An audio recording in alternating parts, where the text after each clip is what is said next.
प्यारे प्यारे दोस्तों, नमस्कार। स्वागत है आप सभी का मेरे YouTube चैनल में। और आज हम लोग बिहार बोर्ड के साइंस की पाठ्य पुस्तक को पढ़ेंगे और ये हमारा पाठ 8 है और कक्षा भी 8 है। और हमारे इस चैप्टर का नाम है दाब और बल का आपसी संबंध। आपने रस्सी से बुनी खाट अवश्य देखा होगा। आप जब खाट पर सोते हैं तथा खाट पर रस्सी पर खड़े होते हैं तो दोनों स्थितियों में अंतर का अनुभव करते हैं। ऐसा क्यों होता है? आपने खाट पर लेटकर, बैठकर या खड़े होकर देखा होगा। जब आप खाट पर सोए रहते हैं तो रस्सी कुछ नीचे दब जाती है, पर जब आप खड़े हो जाते हैं तो रस्सी बहुत ज़्यादा दब जाती है। ऐसा क्यों होता है? आपके शरीर के भार को खाट की रस्सियाँ तनकर ऊपर की ओर उठाती है। आपका भार दोनों स्थितियों में समान है, पर ध्यान दें, पहली स्थिति में आपके शरीर के क्षेत्रफल पर पूरा भार लग रहा है और स्थिति ख में सिर्फ पैरों के क्षेत्रफल पर वही भार लगता है। अतः अगर प्रति एकांक क्षेत्रफल पर लगते बल का परिकलन किया जाए तो एक भौतिक राशि जो दबाने की क्रिया को निरूपित करती है परिभाषित की जा सकती है। उसे भौतिक में दाब कहते हैं। दाब बराबर कुल लगता हुआ बल न्यूटन में और संपर्क बल। दाब के माप न्यूटन प्रति मीटर में कर सकते हैं। दैनिक जीवन में दाब के उदाहरण। हमारे दैनिक जीवन में दाब के अनेक उदाहरण मिल जाएंगे। खाना बनाने के लिए प्रेशर कुकर का प्रयोग किया जाता है।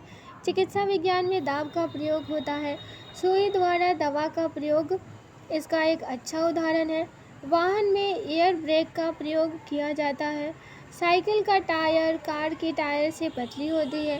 कार की टायर बस ट्रकों टायर से पतली होती है। बड़े वाहन जैसे बस, ट्रक आदि में पीछे का चक्का जोड़ा में लगाया जाता है। सैनिकों के द्वारा प्रयोग में किए जाने वाले तोप के पहियों पर इस्पात की पट्टी बेल्ट चढ़ी होती है। खेतों में काम कर आने वाले ट्रैक्टर का चक्का बहुत बड़ा और चौड़ा बनाया जाता है। ऊंचे भवन के नींव गहरे एवं चौड़े बनाए जाते हैं। हमारे दैनिक जीवन में दाब के अनेक उदाहरण मिल जाएंगे। खाना बनाने के लिए प्रेशर कुकर का प्रयोग किया जाता है। चिकित्सा विज्ञान में दाब का प्रयोग होता है। सुई द्वारा दवा का प्रयोग इसका एक अच्छा उदाहरण है। वाहन में एयर ब्रेक का प्रयोग किया जाता है। साइकिल का टायर कार की टायर से पतली होती है। अब आपको समझने में सरलता होगी कि क्यों सुई की नोक नुकीली बनाई जाती है जबकि ब्लेड तथा चाकू की धार तेज। आप यह भी बता सकते हैं कि जानवरों के खूर चौड़े क्यों होते हैं। क्या आप बता सकते हैं कि कूली बोझ ढोने के लिए सिर पर चौड़ा मुरेठा क्यों बांधते हैं? दाब के व्यंजक में क्षेत्रफल हर में होता है। क्षेत्रफल बढ़ाकर दाब का मान घटाया जाता है। विपरीत अवस्था में यदि बल का मान बराबर हो तो संपर्क क्षेत्र घटाने पर दाब का मान बढ़ जाता है। द्रव तथा गैसों द्वारा लगाया गया दाब। द्रव तथा गैस तरल पदार्थ है। सबसे सामान्य द्रव जल है। वायु, गैसों, धूलकण आदि के मिश्रण है।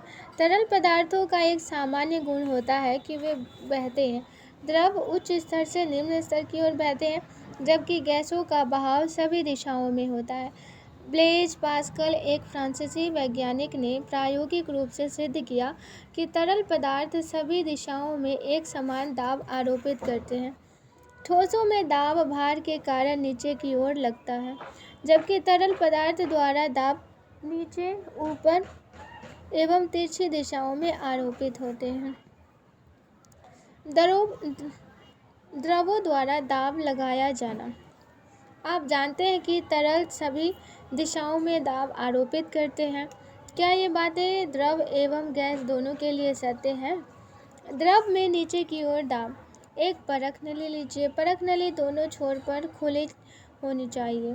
परख नली एक छोर को गुब्बारे की रबड़ से बांध दीजिए। अब आप इस परख नली में थोड़ा जल उड़ेलिए। क्या रबड़ की शीट थोड़ा फैल जाती है? पाइप में जल स्तंभ की ऊंचाई को भी नोट कीजिए। पाइप में थोड़ा जल और उड़ेलिए।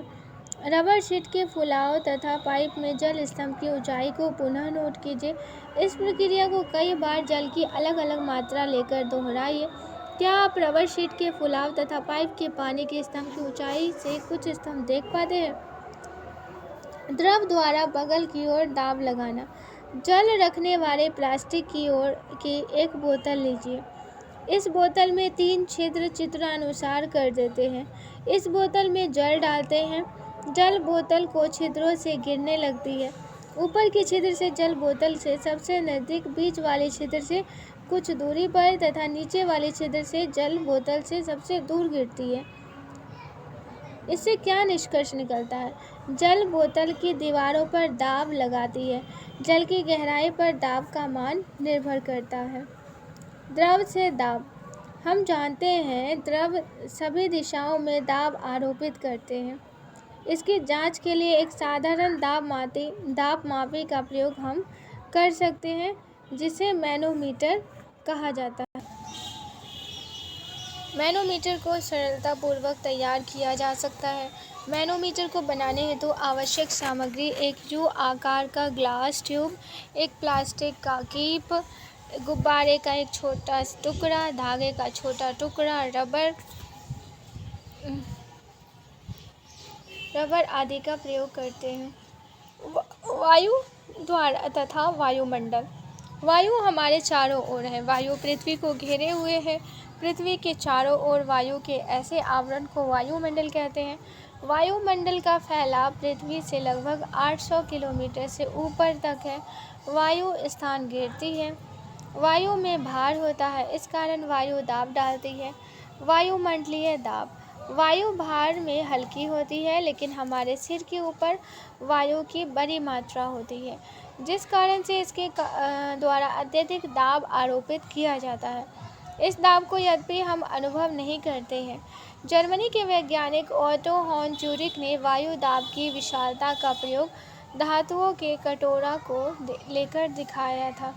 दोनों कटोरों को लेकर एक गोला बनाया गया। कटोरों से वायु सूचक पंप द्वारा वायु निकलती गई। जब कटोरों को अलग करने के लिए 8 घोड़ों के द्वारा दोनों कटोरों को दोनों ओर से खींचने पर ही अलग किया जा सकता था। यहाँ पर क्रियाकलाप दिए गए हैं, इसको स्किप कर सकते हैं।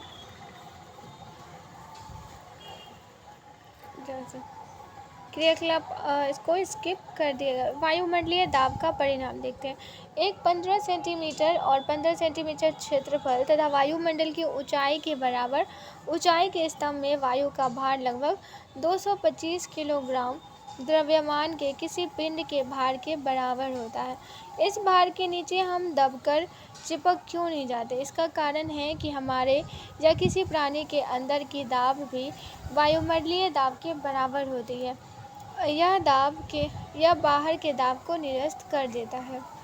चलिए नए शब्द को देख लेते हैं। दाब मीन्स प्रेशर और पास्कल मीन्स पास्कल उत्प्लावनता यानी कि ब्यूनोयांसी और तरल मीन्स फ्लूइड्स न्यूटन। वायुमंडलीय दाब एटमॉस्फेरिक प्रेशर और मैनोमीटर को मैनोमीटर कहा जाता है। हमने क्या सीखा?